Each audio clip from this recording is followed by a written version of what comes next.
अस्सलाम वालेकुम। पहला मैसेज तो उन लोगों के लिए है जो पाकिस्तान की अफगानिस्तान की शिकस्त के बाद ये कहते हुए नजर आते हैं कि हम ना कहते थे इनसे ना हो पाएगा। देखिए, अफगानिस्तान की टीम ने टी20 वर्ल्ड कप का सेमीफाइनल खेला है। पाकिस्तान की टीम टी20 वर्ल्ड कप में यूएसए से हार के आई है। अफगानिस्तान के बारे में हमारे ही एनालिस्ट ये कह रहे थे कि पाकिस्तान अफगानिस्तान से तीनों मैचेस हारेगा। तो पाकिस्तान तो तीनों मैचेस नहीं हारा। पाकिस्तान तो एक मैच जीता है, एक मैच हारा है। तो जब ये कहा जा रहा था कि अफगानिस्तान पाकिस्तान से स्ट्रॉन्ग टीम है, आप उस टीम के अगेंस्ट अगर 50-50 चल रहे हैं, तो ये पाकिस्तान को अप्रिशिएट करना चाहिए, ना कि आप उन पर तनकीद करें। अभी फाइनल रहता है, होपफुली पाकिस्तान फाइनल जीतेगा, ट्रांजिशन सीरीज पाकिस्तान जीतेगा। बाकी गलतियां हैं। ये जो मैच हारना है, ये पाकिस्तान के लिए ब्लेसिंग इन डिस्गाइज हो सकता है। थोड़ा सा अपना कॉम्बिनेशन बेहतर कर लें, थोड़ी सी अपनी अप्रोच बेहतर कर लें, तो पाकिस्तान की टीम कंफर्टेबली अफगानिस्तान को हरा सकती है अगले मैच में। देखिए, एक तो मोहम्मद हारिस का जो रोल है वो अब मुसलसल बर्डन बनते जा रहे हैं, और जैसे ही वो गेम अवेयरनेस दिखा रहे हैं, मुझे हैरत होती है कि ये बंदा बाबर आजम को क्रिटिसाइज कर रहा है, बाबर आजम के स्ट्राइक रेट पे और उन चीजों पे। तो इस एटीट्यूड के साथ कि आपकी अपनी परफॉर्मेंस जीरो हो और आप दूसरों को इतना ज्यादा क्रिटिसाइज कर रहे हो, इस तरह की नेचर वाला इंसान बड़े लेवल पे, इंटरनेशनल लेवल पे कुछ बड़ा कर जाए, बहुत मुश्किल होता है। अब मोहम्मद हारिस की एक इनिंग्स की बात नहीं है, वो मुसलसल 9 इनिंग्स में फेल हो चुके हैं। हमने देखा बांग्लादेश में 3 इनिंग्स वेस्ट इंडीज में, 3 इनिंग्स यहाँ पर अभी तक ट्राई नेशन सीरीज में। तो 9 इनिंग्स बहुत ज्यादा होती हैं। आपसे एक इनिंग्स में बैड लक हो सकती है, कभी अच्छी गेंद पड़ गई, कभी चलो आप रन आउट हो गए, कभी एक आधी दफा चलो आपको बहुत नीचे चांस मिल गया। लेकिन 6 मैचेस उसके अलावा भी आपको मिलते हैं, और अगर आप 9 मैचेस में कोई 2 अच्छी इनिंग्स भी नहीं खेल सकते, तो फिर आप कैसे कह सकते हैं कि आप पाकिस्तान टीम में खेलना डिजर्व करते हैं। ठीक है, मोहसिन नकवी साहब कहते हैं कि मोहम्मद हारिस को बैक करें, तो भाई कैसे बैक करें, कुछ तो करके दिखाए ना। अब एक प्लेयर के पास टैलेंट है, एबिलिटीज हैं, हम सब जानते हैं, उसको हमने बैक भी किया है, लेकिन गेम 80% यहाँ से ऊपर खेली जाती है, यहाँ खेली जाती है, 20% गेम आपकी बॉडी खेलती है। तो वो उन सारी स्किल्स का हमने अचार डालना है। अगर आपने अपना दिमाग इस्तेमाल नहीं करना, अगर आपने अपनी गेम अवेयरनेस का मुजाहरा ही नहीं करना, तो बहुत मायूसी हुई है। मेरे ख्याल में वक्त आ गया है कि पाकिस्तान अब साहिब फरहान को ग्लव्स पकड़ाए और मोहम्मद हारिस को प्लेइंग 11 से बाहर करे। और मिडिल ऑर्डर में पाकिस्तान को इन पिचेस पे एक ऐसे बैट्समैन की जरूरत है जो कि स्पिन को अच्छा खेल सके, जैसे कि सलमान अली आगा हमारे पास है।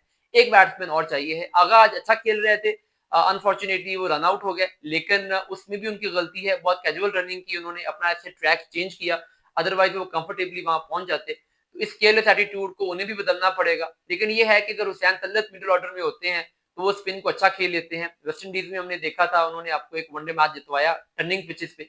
दूसरे वनडे मैच में भी वो उस टर्निंग पिच पे, जहां पे सब स्ट्रगल कर रहे थे, अच्छा खासा कंफर्टेबली खेल रहे थे, जब उन्हें एक अनप्लेएबल बॉल पड़ गई। तो मेरे ख्याल में अगर मिडिल ऑर्डर में हुसैन तल्लत होते हैं, तो पाकिस्तान को उसमें एक लीवरेज मिल सकता है इन कंडीशंस को खासकर सामने रखते हुए। और जैसे कि बांग्लादेश हो, श्रीलंका हो, अफगानिस्तान हो या इंडिया हो, ये स्पिन हैवी अटैक्स होंगे, तो वहां पर हुसैन तल्लत की जरूरत पड़ सकती है। हारिस की जगह उन्हें लाना चाहिए। साइफ फरहान की जो टेक्निक है, उस पर भी बहुत सारे क्वेश्चन मार्क हैं। इन स्विंगर पे जिस तरीके से वो कुकड़ी हो जाते हैं, अब दुनिया का कौन सा बैट्समैन होगा यार जो इन स्विंगर को बैकफुट पे खेलता हो। इन स्विंगर हमेशा फ्रंट फुट पे खेली जाती है, क्योंकि आपके पास पहली लेयर आता है आपका पैड, बॉल लगती है, अगर आप आउटसाइड ऑफ स्टंप हैं तो आप एलबीडब्ल्यू भी नहीं होते। दूसरा है कि आपका शायद कोई इनसाइड एज लग जाएगा, तो भी एलबीडब्ल्यू का चांस खत्म हो जाएगा। लेकिन जिस तरीके से ये खेल रहा है, इतना बड़ा गैप बन रहा है बैट और पैड के दरमियान, तो यहाँ पर बुमराह या शदीप या सिराज या इस तरह के बॉलर्स जो हैं, इवन जो फर्नांडो श्रीलंका के हैं, वो अच्छा हैंड स्विंगर करते हैं, तो ये बॉलर तो खेलने नहीं देंगे साजिद फरहान को। तो जब तक वो अपना ये टेक्निकल फ्लॉ ठीक नहीं करते, मुझे नहीं लगता कि वो बहुत ज्यादा अरसे तक पाकिस्तान के लिए खेल पाएंगे। बहरहाल फखर जमान का मामला आपके सामने है, 20-25 रन करते हैं, फिर विकेट थ्रो कर जाते हैं। इसी तरीके से हसन नवाज को तो खैर वो एक अच्छा स्वीप खेलने गए थे, वही शॉट बनती थी, बस वो थोड़ा बैड लक हो गई कि वो अपर एज लग गया, क्योंकि जब आप ब्लाइंड होकर शॉट खेल रहे होते हैं, तो सम टाइम आप उसको टाइम नहीं कर पाते। लेकिन ये है कि पाकिस्तान की बैटिंग को थोड़ा सा कंडीशन के अकॉर्डिंगली एडजस्ट होने की जरूरत है। होपफुली पाकिस्तान अगले मैचेस में अपने आप कॉम्बिनेशन बेहतर करेगा, कंडीशन से अपने आप को एडजस्ट करेगा। बॉलिंग में देखो यार, जो काम हारिस रऊफ ने किया है, उसका यही है, वो एक मैच बहुत अच्छा खेलेगा, जितवा देगा, दूसरा मैच हरवा देगा, कभी भी आप उस पर इस तरीके से रिलाय नहीं कर सकते। लेकिन सुफियान मुकीम से बहुत मायूसी हो रही है। 2 मैचेस मुसलसल हो गए हैं, एक टर्निंग पिच पे जहां पे उसको पहले ओवर में टर्न भी मिला है, उसके बाद भी वो इतनी लूज बॉल्स कर रहा है। तो सुफियान मुकीम को भी अब उनसे भी कोई ज्यादा अच्छी वाइब्स नहीं आ रही। 2 मैचेस में मुसलसल टर्निंग पिच पे इस तरह की बॉलिंग करना उनको जेब नहीं देता। इब्रार अहमद को बहरहाल पाकिस्तान को कहीं पे फिट इन करना पड़ेगा।